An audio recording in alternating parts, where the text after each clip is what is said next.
Hello friends, ఎలా ఉన్నారు? Welcome back to our channel career alerts. Friends, మనం ఎప్పటి నుంచో ఎదురు చూస్తున్న స్టేట్ బ్యాంక్ ఆఫ్ ఇండియా నుంచి అయితే క్లరికల్ నోటిఫికేషన్ అనేది రిలీజ్ అయ్యింది. సో నేను ఈరోజు ఈ వీడియోలో కంప్లీట్గా నోటిఫికేషన్ డీటెయిల్స్ అన్ని క్లియర్గా అయితే ఎక్స్ప్లెయిన్ చేస్తాను. సో మీరు కనుక ఫస్ట్ టైం మన ఛానల్కి వచ్చినట్లయితే మన ఛానల్ సబ్స్క్రైబ్ చేసుకోండి, ఎందుకంటే ఇటువంటి మరెన్నో డైలీ జాబ్ అప్డేట్స్ అనేవి మనం ఇస్తూనే ఉంటాం అనమాట. ఓకే ఫ్రెండ్స్, ఇక నోటిఫికేషన్ డీటెయిల్స్లోకి వెళ్ళిపోదాము. So state Bank of India junior associates అంటే క్లరికల్ నోటిఫికేషన్ అయితే రిలీజ్ చేసిందనమాట. సో మీకు ఆన్లైన్ రిజిస్ట్రేషన్ స్టార్టింగ్ డేట్ అనేది మీకు ఏప్రిల్ 27th నుంచి అయితే స్టార్ట్ అవుతుంది. అంటే ఈ రోజు నుంచే మీకు స్టార్ట్ అవుతుంది. సో మే 17th వరకు అయితే రిజిస్ట్రేషన్స్ అనేవి ఉంటాయన్నమాట. ఇక నోటిఫికేషన్ డీటెయిల్స్లో కనుక వెళ్తే, సో వాళ్ళు ఎగ్జామ్ని, సో మీకు ప్రిలిమ్స్ అయితే వాళ్ళు జూన్ 2021లో అయితే కండక్ట్ చేస్తామని చెప్తున్నారు. అట్లాగే మెయిన్ ఎగ్జామ్ కనుక ఎవరైతే ప్రిలిమ్స్ పాస్ అయ్యారో వాళ్ళకి సో జూలై 31st అయితే కండక్ట్ చేస్తామని చెప్తున్నారనమాట. ఓకే ఫ్రెండ్స్, అట్లాగే క్యాండిడేట్స్ అనేవాళ్ళు ఎప్పుడు కూడా మీరు ఈ రెండు వెబ్సైట్లను కూడా చెక్ చేస్తూ ఉండండి అని చెప్తున్నారు ఫర్దర్గా అప్డేట్స్ కోసం. అట్లాగే మన ఛానల్ని కూడా మీరు ఫాలో అవుతూ ఉండండి, సబ్స్క్రైబ్ చేసుకొని. నేను కూడా ఏదైనా అప్డేట్స్ వస్తే మీకు ఇమీడియట్గా తెలియపరుస్తూ ఉంటానన్నమాట. ఓకే ఫ్రెండ్స్, ఇక వేకెన్సీ డీటెయిల్స్లోకి అయితే వెళ్దాము. సో వేకెన్సీ డీటెయిల్స్ వచ్చేసి మీకు వేరియస్ స్టేట్స్లో అయితే ఈ విధంగా ఇవ్వడం జరిగింది. సో దీంట్లో మనకి బ్యాక్లాగ్ వేకెన్సీస్ అట్లాగే రెగ్యులర్ వేకెన్సీస్ అని ఇచ్చారనమాట. సో చూసుకుంటే అహ్మదాబాద్, బెంగళూరు, భోపాల్ అంటే మీకు వేరియస్ స్టేట్స్ సంబంధించేది ఇచ్చారు. సో ఫ్రెండ్స్, ఇక్కడ ఒక విషయం ఏంటంటే ఆంధ్రప్రదేశ్కి సంబంధించిన వేకెన్సీ డీటెయిల్స్ అనేవి ఎక్కడ కూడా అయితే రివీల్ చేయలేదు. సో కాబట్టి ప్రజెంట్ వాళ్ళు కేవలం తెలంగాణ స్టేట్కి సంబంధించి హైదరాబాద్ ప్రాంతానికి సంబంధించి మాత్రమే ఇచ్చారనమాట. సో దాంట్లో చూసుకుంటే మీరు సో కేటగిరీ వైజ్గా చూస్తే 44, అట్లాగే 19, 74, 27, 111 అంటే టోటల్గా మీకు 275 వేకెన్సీస్ అయితే ఉన్నాయన్నమాట. సో దీంట్లో ఎస్సీ కేటగిరీలో ఫస్ట్ వచ్చేసి మీకు, తర్వాత ఎస్టీ కేటగిరీ, తర్వాత ఓబీసీ కేటగిరీ వస్తుంది, తర్వాత సో మీకు ఎకనామికల్లీ వీకర్ సెక్షన్, తర్వాత జనరల్ అనమాట. సో చూస్తే మీకు తెలంగాణ లొకేషన్లోని సో ఈ విధంగా అయితే వేకెన్సీస్ ఉంది. సో మీకు జనరల్ అయితే మాత్రము సో 111 వేకెన్సీస్ ఉన్నాయి. అదే మీకు ఈడబ్ల్యూఎస్ అయితే 27 ఉన్నాయి, అట్లాగే ఓబీసీ అయితే మాత్రం 74, రిమైనింగ్ ఎస్సీ ఎస్టీలకి ఇవి ఉన్నాయన్నమాట. సో మీరైతే ఏం చేయొచ్చు అంటే కంప్లీట్గా ఆంధ్రప్రదేశ్ అట్లాగే తెలంగాణ వాళ్ళు సో కంప్లీట్గా అయితే వీటికి అప్లై అయితే చేసుకోవచ్చు. కేవలం తెలంగాణ స్టేట్ అని అయితే లేదు. సో కాకపోతే ఏంటంటే ఇక్కడ నోటిఫికేషన్లోకి ఇచ్చిన ఒక డీటెయిల్స్ ఏంటంటే, సో వాళ్ళకి there is no provision for inter circle transfers or inter state transfers for junior associates to be recruited. అంటే సో మీరు ఏ స్టేట్లో అప్లై చేసుకుంటే ఆ స్టేట్లోనే ఉండవలసి వస్తుంది, కానీ మీకు ఫర్దర్గా అయితే వాళ్ళు ఇంటర్ సర్కిల్ అంటే వేరే స్టేట్లోకి అయితే మిమ్మల్ని ట్రాన్స్ఫర్ చేయము అని అయితే వాళ్ళు క్లియర్గా చెప్తున్నారు. కాబట్టి సో మీరు ఏ రీజియన్లో అయితే అప్లై చేస్తున్నారో సో ఆ రీజియన్కి సంబంధించిన పొజిషన్స్కి అయితే మీరు ఎలిజిబుల్ అవుతారు. కాకపోతే ఏంటంటే ఆ లోకల్గా వచ్చిన లాంగ్వేజ్ ఇక్కడ చూడండి. సో కర్ణాటక అప్లై చేస్తే మీరు ఖచ్చితంగా 400 వేకెన్సీస్ అయితే ఉన్నాయి. కన్నడ లాంగ్వేజ్ అనేది మీకు వచ్చి ఉండాలన్నమాట.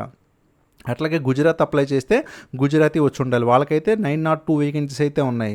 సో ఫ్రెండ్స్, ఇలాగేంటంటే లోకల్ లాంగ్వేజ్ అనేది మీకు కంపల్సరీ వచ్చి ఉండాలన్నమాట. సో మహారాష్ట్ర మరాఠీ అయితే వచ్చి ఉండాలి. సో 640 వేకెన్సీస్ అయితే ఈ విధంగా ఉన్నాయన్నమాట.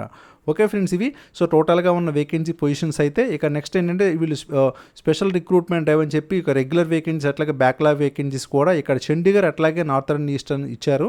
ఇక రిమైనింగ్ డీటెయిల్స్లో కనుక మనం వెళ్ళినట్లయితే సో ఇక చూద్దాము. ఎడ్యుకేషన్ క్వాలిఫికేషన్ వచ్చేసి ఏదైనా సరే డిగ్రీ అయితే కంపల్సరీ ఉండాలని అయితే వాళ్ళు ఇచ్చారు. కాబట్టి ఎనీ గ్రాడ్యుయేట్ అయితే ఎలిజిబుల్ అవుతారు. సో వాళ్ళు సో ఇదర్ ఇంజనీరింగ్లో చేసినా లేదంటే నార్మల్గా చేసినా సరే దే ఆర్ అయితే ఎలిజిబుల్ అనమాట. ఓకే ఫ్రెండ్స్, ఇక రిమైనింగ్ విషయాల్లోకి అయితే వెళ్దాము. సో ఇక నెక్స్ట్ చూసుకున్నట్లయితే వీళ్ళు reservation for persons with disability అయితే ఇచ్చారు. ఇక్కడ చూడండి. ఇక తర్వాత ఏంటంటే ఇక రిమైనింగ్ వచ్చేసి మీకు ఎలిజిబిలిటీ క్రైటీరియా కనుక చూసుకున్నట్లయితే సో ఏజ్ అనేది 2021 అంటే మీకు ఏప్రిల్ 1వ తారీఖు అయితే వాళ్ళు ఏజ్ని క్యాలిక్యులేట్ చేయడం జరుగుతుంది. సో నాట్ బిలో 20 ఇయర్స్ లోపు అయితే ఉండకూడదు, అట్లాగే not above 20 years 28 years above అయితే ఉండకూడదు అనమాట. ఓకే ఫ్రెండ్స్, అంటే మీరు 1993 ఏప్రిల్ 2 నుంచి అట్లాగే 2001 ఏప్రిల్ 1 ఈ మధ్యలో కనుక అయితే బర్త్ అయి ఉండాలని చెప్తున్నారనమాట. ఇక దాంతోపాటుగా ఒకవేళ కనుక ఓబీసీ అయితే 3 ఇయర్స్, అట్లాగే ఎస్సీ ఎస్టీకి 5 ఇయర్స్, ఇదంతా కూడా మీకు తెలిసిందే. అట్లాగే పీడబ్ల్యూడీ ఓబీసీ ఉంటే కనుక 13 ఇయర్స్ అనమాట. అంటే సో ఏదైతే అప్పర్ ఏజ్ రిలాక్సేషన్ ఉందో, అంటే ఏదైతే మీరు స్టార్టింగ్ ఏజ్ అనేది ఉందో 93 అనమాట. సో ఈ 93కి ఓబీసీ అయితే 90 ఇంకొక 3 ఇయర్స్ ముందైతే వాళ్ళు జన్మించి ఉండొచ్చు అనమాట. అంటే 90 నుంచి కూడా వాళ్ళైతే ఎలిజిబుల్ అవుతారు. అది ఎస్సీ ఎస్టీలకి అయితే 5 ఇయర్స్ అన్నారు కాబట్టి సో 93లో మీరు ఒక 5 ఎలిమినేట్ చేయండి. సో అలా అంటే అప్పటి నుంచి కూడా మీకైతే ఎలిజిబిలిటీ వస్తుందన్నమాట. సో ఆ విధంగా ఏంటంటే అప్పర్ ఏజ్ రిలాక్సేషన్ అనేది ఉంటుంది. సో ఇక్కడైతే మీరు చూడొచ్చు క్లియర్గా. ఇక రిమైనింగ్ విషయాల్లో కనుక వెళ్తే ఇక రిమైనింగ్ డీటెయిల్స్లోకి వెళ్దాము. సో ఇక కంప్లీట్గా ఏంటంటే డిజేబిలిటీ గురించి అయితే ఇక క్లాజెస్ అనేవి ఇచ్చారు. ఇక తర్వాత సెలక్షన్ ప్రొసీజర్లో కనుక వెళ్ళినట్లయితే మీకు కంప్లీట్గా ప్రిలిమ్స్ ఎగ్జాము అట్లాగే మెయిన్స్ ఎగ్జామ్ 2 కూడా ఇవ్వడం జరుగుతుంది. సో ప్రిలిమ్స్ ఎగ్జామ్లోని టోటల్గా 3 టెస్ట్లు అయితే ఇస్తారనమాట. దాంట్లో ఇంగ్లీష్ లాంగ్వేజ్కి 30 questions 30 marks, so numerical ability 35 questions 35 marks, అట్లాగే రీజనింగ్ ఎబిలిటీ. సో మీకు ఇదేంటంటే కంప్లీట్గా బౌండెడ్ అయి ఉంటుందన్నమాట. అంటే ఫస్ట్ మీకు ఇంగ్లీష్ లాంగ్వేజ్ ఓపెన్ అవుతుంది. సో 20 మినిట్స్ కంప్లీట్గా మీరు ఇంగ్లీష్ లాంగ్వేజ్లోనే ఉండాలి. సో ఇంగ్లీష్ లాంగ్వేజ్ 20 మినిట్స్ పూర్తి అయిన తర్వాత మాత్రమే నెక్స్ట్ 20 మినిట్స్కి ఆటోమేటిక్గా మీరు ఇది ఫినిష్ చేసినా చేయకపోయినా సరే న్యూమరికల్ ఎబిలిటీ లాంగ్వేజ్లోకి వెళ్ళిపోతుంది అనమాట.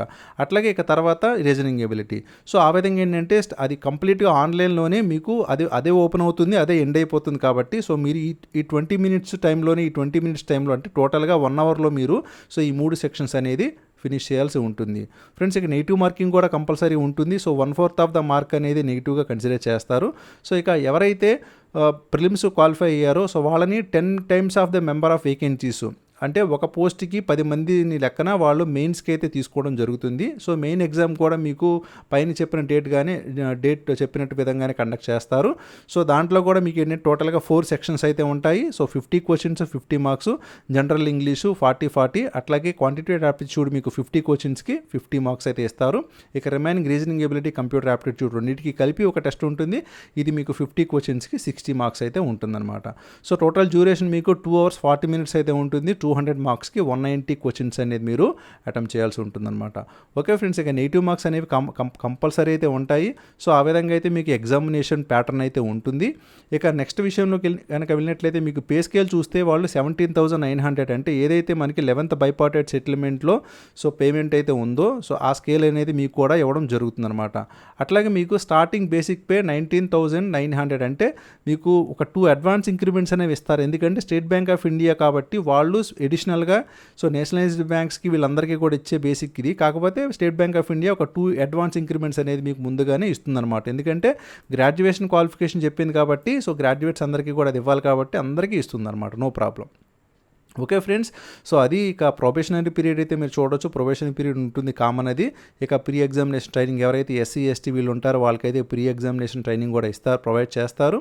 ఇక ప్రిలిమినరీ ఎగ్జామినేషన్ అనేది మీకు June 2021 టెంటేటివ్కి అయితే జరిగే అవకాశం ఉంది. అంటే కోవిడ్ వల్ల కొంచెం వాళ్ళే జూన్లో అయితే మీకు పెట్టడం జరిగింది. సో మీకు ఎగ్జామినేషన్కి ప్రిపేర్ అవ్వడానికి కూడా సఫిషియంట్ టైం అనేది ఉంది కాబట్టి కంపల్సరీ అందరూ కూడా ప్రిపరేషన్ స్టార్ట్ చేయండి. మీకు ప్రిలిమ్స్ మెయిన్స్ రెండింటికి కూడా ఒకే విధమైన సిలబస్ ఉంటుంది కాబట్టి ప్రిలిమ్స్ ఎవరైతే పాస్ అయ్యారో సో మెయిన్స్ మీద ఇంకాస్త మీరు ఫోకస్డ్గా కనుక ప్రిపేర్ అయితే కంపల్సరీ మీరు మెయిన్స్ని కూడా అచీవ్ చేయొచ్చు. ఓకే ఫ్రెండ్స్, సో అది మా మెయిన్ ఎగ్జామ్ గురించి, ప్రిలిమినరీ ఎగ్జామ్ గురించి. ఇక తర్వాత రిమైనింగ్ విషయాల్లో కనుక వెళ్తే సో వాళ్ళు రిమైనింగ్ డీటెయిల్స్ అని ఇచ్చారు. సో కాల్ లెటర్ ప్రిలిమినరీ ఎగ్జామ్కి ఇవ్వడం జరుగుతుంది, ఇదంతా ఇచ్చారు. ఇక బయోమెట్రిక్ ఐడెంటిఫికేషన్ అవన్నీ కూడా మీకు స్టెప్ బై స్టెప్ అనేది మీరు చేయాల్సి ఉంటుందన్నమాట. ఇక ఎగ్జామినేషన్ ఫీజు కనుక చూసుకుంటే SC ST అట్లాగే PWD వీళ్ళకి అయితే ఫీజు అయితే ఏం కట్టాల్సిన అవసరం లేదు. ఇక రిమైనింగ్ ఎవరైతే OBC అట్లాగే జనరల్ క్యాండిడేట్స్ ఎకనామికల్లీ వీకర్ సెక్షన్లో ఉన్నారో వాళ్ళు మాత్రం 750 రూపీస్ ఫీజు అనేది పే చేయాల్సి ఉంటుందన్నమాట. ఈ ఫీజు అంతా కూడా నాన్ రీఫండబుల్గా ఉంటుంది. ఒకసారి మీరు అది కూడా గమనించండి. సో ఎలా అప్లై చేయాలంటే మీకు ఈ రోజు నుంచి కూడా సో ఇక్కడ నేను లింక్ అయితే కింద డిస్క్రిప్షన్లో ప్రొవైడ్ చేస్తాను. ఆ లింక్ ద్వారా మీరు అప్లై చేస్తే కనుక ఫస్ట్ నోటిఫికేషన్లోనే మీకు రిక్రూట్మెంట్ ఆఫ్ జూనియర్ అసోసియేట్ 2021 అని అయితే ఉంటుంది. సో దాని ద్వారా అయితే మీరు అప్లై చేయొచ్చు అనమాట. ఓకే ఫ్రెండ్స్, ఇక జనరల్ ఇన్ఫర్మేషన్ కూడా ఎక్కడైతే ప్రొవైడ్ చేశారో నేను స్క్రోల్ చేస్తున్నా చూడండి. సో ఇది కంప్లీట్గా కూడా State Bank of India clerical notification అనమాట. No problem. ఆంధ్రప్రదేశ్కి పొజిషన్స్ అనేవి ఏమి ఇవ్వనప్పటికీ కూడా తెలంగాణలో ఉన్న పొజిషన్స్ అన్నిటికీ అప్లై చేసుకోవచ్చు. ఎందుకంటే మనందరికీ కూడా స్టేట్ లాంగ్వేజ్ తెలుగు కాబట్టి. ఓకే ఫ్రెండ్స్, ఇక guide lines for filling online application ఇదంతా కూడా క్లియర్గా ఇదైతే ఇవ్వడం జరిగింది. సో నేనైతే మీకు ఈ లింక్ అనేది కింద డిస్క్రిప్షన్లో ప్రొవైడ్ చేస్తాను. అఫీషియల్ నోటిఫికేషన్ లింక్ అనేది మీరు అది కూడా క్లిక్ చేసి ఒకసారి చదువుకోవచ్చు. ఓకే ఫ్రెండ్స్, ఇక మీకు ఏదైనా డౌట్స్ ఉంటే కనుక మీరు ఎప్పుడు కూడా ఈ bank.sbi కెరియర్స్ కానీ ఇది కానీ మీరు చూస్తూ ఉండొచ్చు అనమాట. ఓకే ఫ్రెండ్స్, సో ఇది మీకు టోటల్గా ఇక్కడ ఏంటంటే టెంటేటివ్ లిస్ట్ ఆఫ్ సెంటర్స్ అంటే ప్రిలిమినరీ ఎగ్జామినేషన్కి అలాగే మెయిన్ ఎగ్జామినేషన్కి ప్రీ ఎగ్జామినేషన్ ట్రైనింగ్కి సో దానికి సంబంధించిన ఎగ్జామ్ సెంటర్స్ అనేది చెప్తున్నాను. సో ఆంధ్రప్రదేశ్లో ఉన్న వాళ్ళైతే చీరాల, గుంటూరు, కడప, కాకినాడ, కర్నూలు, నెల్లూరు, రాజమండ్రి, శ్రీకాకుళం, తిరుపతి, విజయవాడ, విశాఖపట్నం, విజయనగరం. సో ఈ సెంటర్స్ని అయితే మీరు పెట్టుకోవచ్చు. ఇక రిమైనింగ్ ఎవరైతే మన తెలంగాణ నుంచి ఉన్నారో సో వారికి కూడా నేను ఎగ్జామ్ సెంటర్స్ చెప్తాను చూడండి. సో ఇక్కడ వాళ్ళైతే హైదరాబాదు, కరీంనగర్, ఖమ్మం అట్లాగే వరంగల్, సో ఇవైతే ఇవ్వడం జరిగిందనమాట. ఓకే ఫ్రెండ్స్, సో అది టోటల్గా కంప్లీట్గా డీటెయిల్స్ అయితే. సో ఎవరైతే మన వెయిట్ చేస్తూ ఉన్నారో సో వారందరూ కూడా ఖచ్చితంగా మీ స్టేట్ బ్యాంక్ ఆఫ్ ఇండియా ఈ అప్లై చేసుకోండి. అట్లాగే మన ఈ వీడియోని అయితే మీరు షేర్ చేయండి మీ ఫ్రెండ్స్కి కూడా. సో ఎవరైతే త్వరగా అప్లై చేసి మీరైతే ప్రిపరేషన్ స్టార్ట్ చేస్తే వాళ్ళకైతే డెఫినెట్గా అయితే విన్నర్ అవుతారు. ఓకే ఫ్రెండ్స్, సో ఇది state Bank of India notification గురించి అయితే కంపల్సరీ అయితే ఈ వీడియోని మన ఫ్రెండ్స్ అందరికీ మీ సోషల్ మీడియాలో కూడా షేర్ చేయండి. Thank you for watching career alerts. జై హింద్.